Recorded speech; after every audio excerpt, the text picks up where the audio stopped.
Welcome to the Bondi Scrapper channel. For those of you that have been here before, thanks for coming back, and for those of you that are here for the first time, please consider subscribing. Today's video is that light fitting. It's an old style fluorescent light fitting. It's a 4-tuber. I think they call it a Troffer. It's the type that sits flush with the ceiling. And I saw a couple of these on the side of the road a few weeks back, and I thought, oh, I'll pick that up, have a look. Never pulled one of those apart before. And initially I thought this is going to be a right royal pain, but it's not too bad at all. Let's have a look and see why I thought it was going to be a pain and why it's so easy to pull apart. Alrighty, good things. First things first, let's cut the plug off. Done. Throw him in there. Now, this diffuser is what I thought was going to be a bit of a pain, but it's aluminium, and but it's not pure aluminium, it's got iron in it. Now, the way you take it apart is, well, that side's already apart, but this side here, there's some wires here to help change the tubes without having to pull it apart fully, and also if you get an earthquake or something like that, so that this aluminium bit doesn't fall on the head of the office worker underneath it. All you got to do is get the wire, squeeze it together, give it a bit of a jiggle, out it comes. Do the same on this side.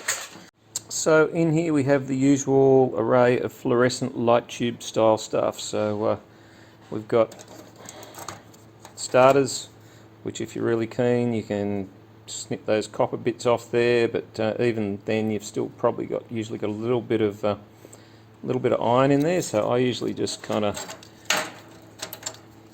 throw all those into the metal bearing bin, as I like to call it. Transformers, they've got some good burnt copper in them.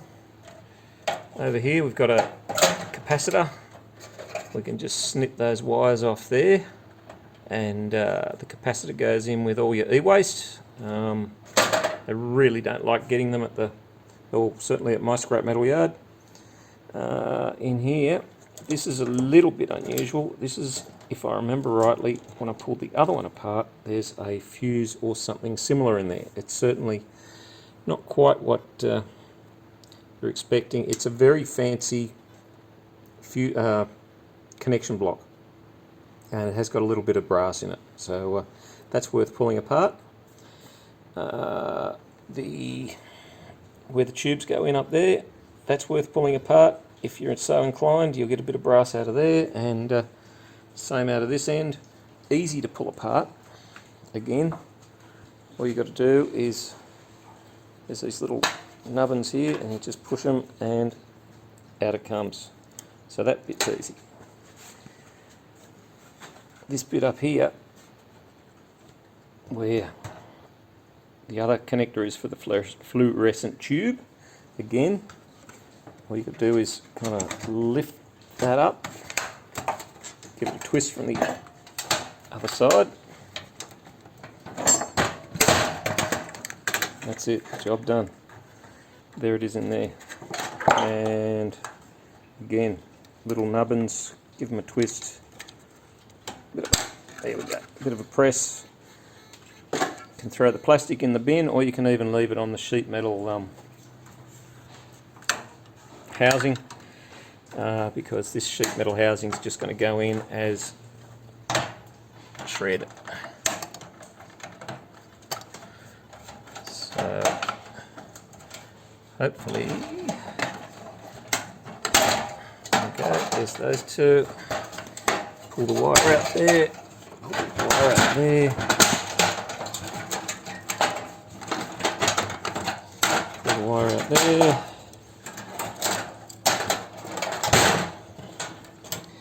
We've got a few Phillips head screws to undo. I'm going to put you into the tripod, get that done.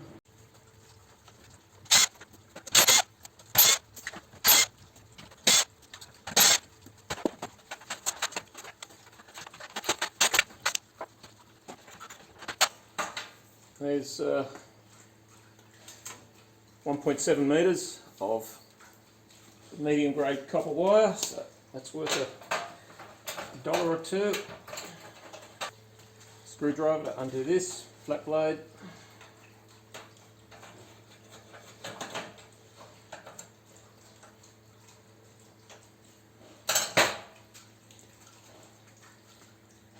It's a brass screw. So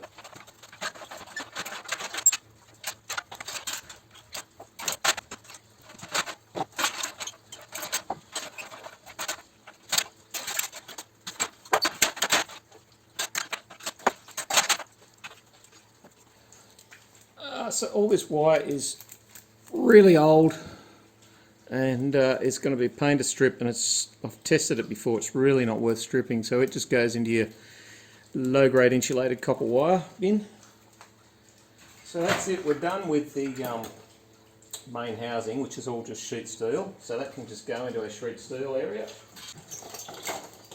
We've got a couple of transformers. They can be, for my scrapyard, they just go, no, they're not really transformers, they're shred steel. So I can either get 25 cents a kilo for them, or I can break them down and I can get $10.50 for the burnt copper inside and 25 cents for the remaining steel. I choose to break these down, but I try to get about 20 of them and do them all in one go. So 2 transformers. Here's all our brass bearing connections. So again, you can choose to pull those down yourself or put them in the shred, cut the wires off even with the housing itself. I will pull those apart later. Here is the interesting one. So if you get a magnet and run it over, you'll find somewhere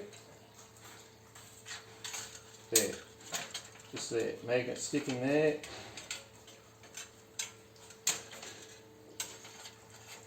Sticking there. Same up there, same up there. So the aluminium sheet is held together by sheet metal steel pins, or steel leaves, I guess you'd call them. So first of all, we want to get off these little spring clips that were holding it to the main body. And you can just kind of grab them and rip them off. And I'll just come off.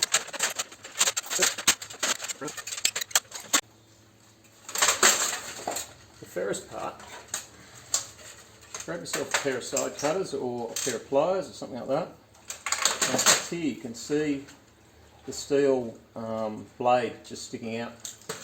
So lift that up, it'll give you access to the blade.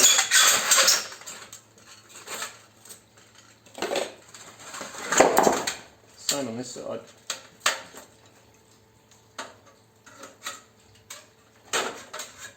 Now let's just make sure, we can see that. Yes, we can see that. Just grab it.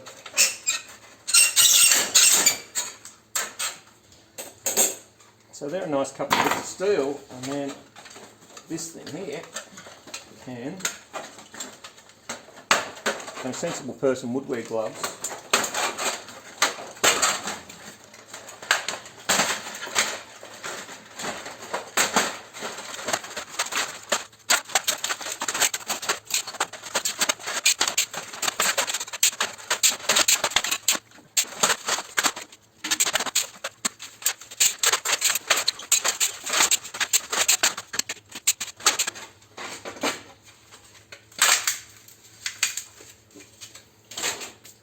And that's that. Let's get the scales out. So what did we end up with? Well, there's our aluminium, and there's 750 grams there. I know that says 799, but I can assure you that that plastic container there is 50 grams. So there's 750 grams there. That's 3/4 of a kilo. And general aluminium is going for around about $1.90 at my scrapyard, so let's call that $1.40. We've got the 2 transformers that I will strip down eventually, and they will have around about 90. They're quite big ones, so they'll have about 90 grams of burnt copper in them, and burnt copper's going for $10.50 a kilo at the moment, so that's going to be $1 each. So that's $1.40, $2.40, $3.40. We've got the tiny bit of wire. So if we throw that up there, yeah, there's about a quarter of a kilo of wire there. So that's going to give us another $1. So $4.40, and there's going to be a bit of brass in there, and there's about 25 cents worth of steel. So all up, the scrap value of that fluorescent light fitting picked up off the side of the road is going to be around about $5. I don't think that's too bad, considering how long that took me. Anyway, that's what we've got. Let's see what happens in the next video. This one was a bit rushed, I will admit. It was either do this or do nothing. So I hope you don't mind on that front. And I hope to see you in the next video. Thanks for watching. Bye.